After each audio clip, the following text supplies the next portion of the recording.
Example number 2. A train moving with constant acceleration travels 7.5 meters during the 10 second of its motion and 5.5 meters during the 12 second of its motion. Ang mga tinatanong, number 1, the initial velocity. Number 2, the acceleration. And number 3, the distance traveled until the train stops. Sa problem na ito, sinabi that acceleration is constant.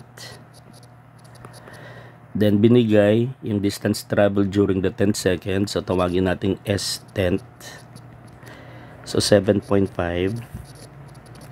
Given din yung distance traveled during the 12 second.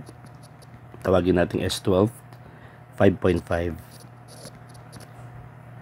So dahil hindi sinabi sa problem yung initial time and initial position, so we assume that the initial time is 0 and the initial position is 0. Dahil na-satisfy ng problem yung mga conditions, then applicable itong mga basic equation ng kinematics na ito. Given sa problem yung S10, then alam na natin from the previous video na ang S10 is equal to S10 minus S9. And S10 is equal to, using formula 2, equal siya sa VOT plus 1/2 AT square 10, and then minus yung S9, applicable din, F2. So VOT plus 1/2 AT square 9. Dito sa first term, the time is 10. So VO times 10 plus 1/2 A 10 square.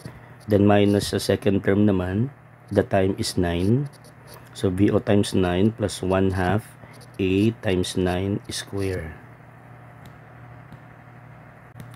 Then simplify, given yung S10 7.5, then yung right side is VO plus 9.5A.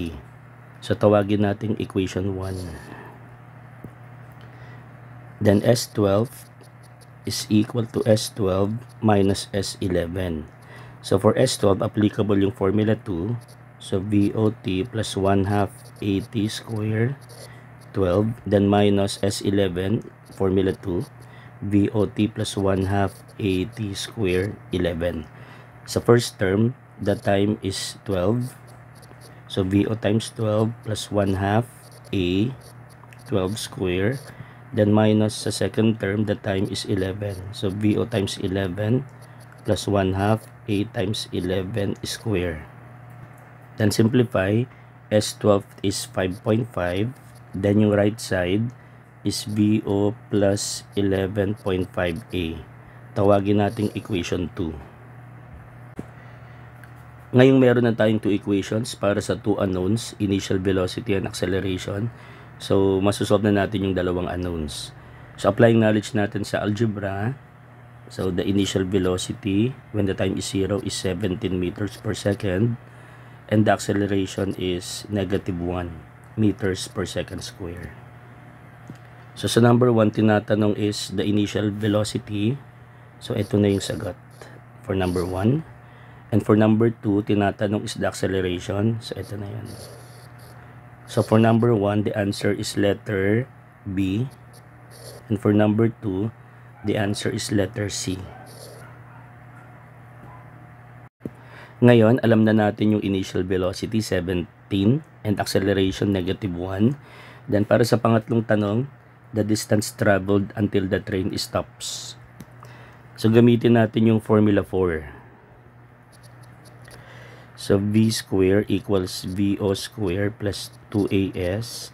So, ang velocity is 0.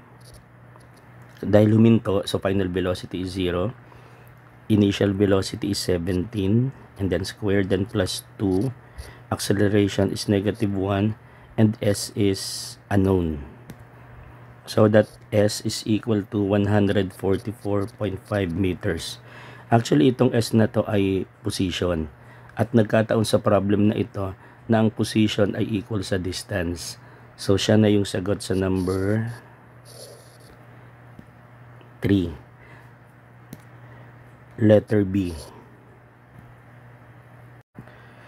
Kahit hindi tinatanong, sagutin na rin natin. The time of travel until the train stops. So, gamitin natin yung Formula 1. So, V equals VO plus AT. So, the final velocity is 0. The initial velocity is 17 plus acceleration negative 1 times the time. So, the time is 17 seconds. So, nag-travel si train ng 17 seconds until siya ay huminto. Then, patunayan natin na ang position ay equal sa distance sa problem na ito. So, gamitin natin yung Formula 1. The final velocity is equal to the initial velocity plus AT.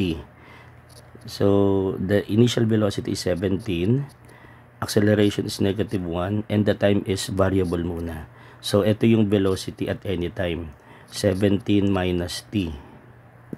Then, formula for distance. Okay, sa problem na to, one-dimensional yung motion. So, 0 yung Vy, 0 yung Vz. Then, substitute the data. Integrate. So, Vx is 17 minus t. And then, square. And then, dt. The initial time is 0. The final time is 17. So, integrate. The distance is 144.5 meters. So, the distance traveled until the train stops is 144.5 meters. So, ito talaga yung solution sa number 3. At nagkataon sa problem na ito, na itong distance traveled na ito ay equal sa position until the train stops.